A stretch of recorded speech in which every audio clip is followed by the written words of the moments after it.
आपको बता दें, नौनिहाल प्रदेश में अगले सप्ताह से फिर से स्कूल जाएंगे।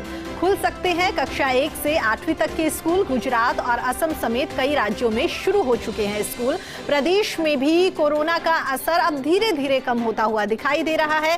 ऐसे में गृह विभाग की अगली गाइडलाइंस में इस बारे में आदेश जारी किए जा सकते हैं। तो आपको बता दें, देश भर में कोरोना के मामले धीरे धीरे कम होते हुए दिखाई दे रहे हैं और जैसे जैसे मामले कम हो रहे हैं वैसे वैसे तमाम एक्टिविटीज जो है वो एक बार फिर से पहले की तरह पटरी पर लौटती हुई दिखाई दे रही है। इसी के मद्देनजर गुजरात और असम की अगर बात करें तो दोनों स्टेट ऐसे हैं जहां पर स्कूलों को खोल दिया गया है। साथ ही राष्ट्रीय राजधानी दिल्ली की बात करें तो वहां पर भी स्कूलों को खोल दिया गया है। इसलिए प्रदेश में भी अब इस बात को लेकर सुगबुगाहट चल रही है कि मामले जो कम हो रहे हैं, इसी के मद्देनजर आने वाले दिनों में कुछ आदेश सरकार की ओर से ऐसे जारी किए जा सकते हैं जिसमें स्कूलों के खुलने की परमिशन दी जा सकती है। एक बार फिर से स्कूल यहां पर खुलेंगे। तमाम स्टूडेंट्स जो काफी लंबे वक्त से अपने घरों में कैद थे वो अब बाहर निकल के यहाँ पर स्कूल जाते हुए दिखाई देंगे।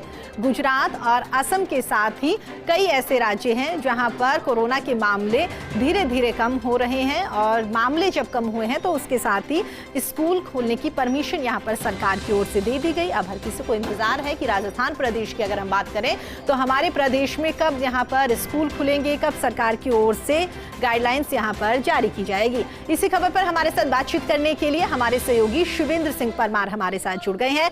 शिवेंद्र, अगर गुजरात असम के साथ दूसरे कई स्टेट की अगर हम बात करें तो वहां पर मामले कम हो रहे हैं, स्कूलों को खोल दिया गया। अपने प्रदेश की बात करें तो यहां पर कब इंतजार ये खत्म होगा, कब स्टूडेंट्स एक बार फिर से स्कूल जाते हुए दिखाई देंगे?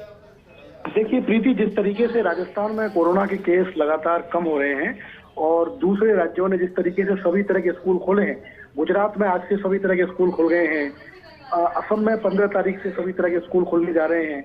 उसको देखते हुए अब ये उम्मीद की जा रही है कि जो अगली गाइडलाइंस गृह विभाग जारी करेगा उस गाइडलाइंस में प्रदेश में भी कक्षा 1 से 8वीं तक के स्कूलों को खोला जा सकता है। इसके लिए हालांकि अंतिम फैसला मुख्यमंत्री अशोक गहलोत लेंगे, लेकिन इस बात की कह सकते हैं कि करीब करीब सहमति बन गई है कि राजस्थान में भी कक्षा 1 से 8वीं तक के स्कूल अगली जो गाइडलाइंस जारी होगी, ये गाइडलाइंस इस वीकेंड पे भी जारी हो सकती है और मंडे को भी जारी हो सकती है। तो जब भी नई गाइडलाइंस जारी होगी उसमें इस बात के आदेश हो सकते हैं कि राजस्थान में भी कक्षा 1 से 8वीं तक के स्कूल खुलें। इसके अलावा भी प्रीति, जो जानकारी हमें मिली है गृह विभाग के सूत्रों से कि शादी समारोह में मेहमानों की संख्या को बढ़ाया जा सकता है। अभी इस संख्या को 250 किया गया था लास्ट जो गाइडलाइंस आई थी, लेकिन अगली जो गाइडलाइंस आएगी उसमें संख्या को 400 से 500 भी किया जा सकता है। इस बात पर भी गृह विभाग विचार कर रहा है। चलिए शिवेंद्र, हमारे साथ जुड़ने के लिए और तमाम जानकारी साझा करने के लिए आपका बहुत बहुत धन्यवाद।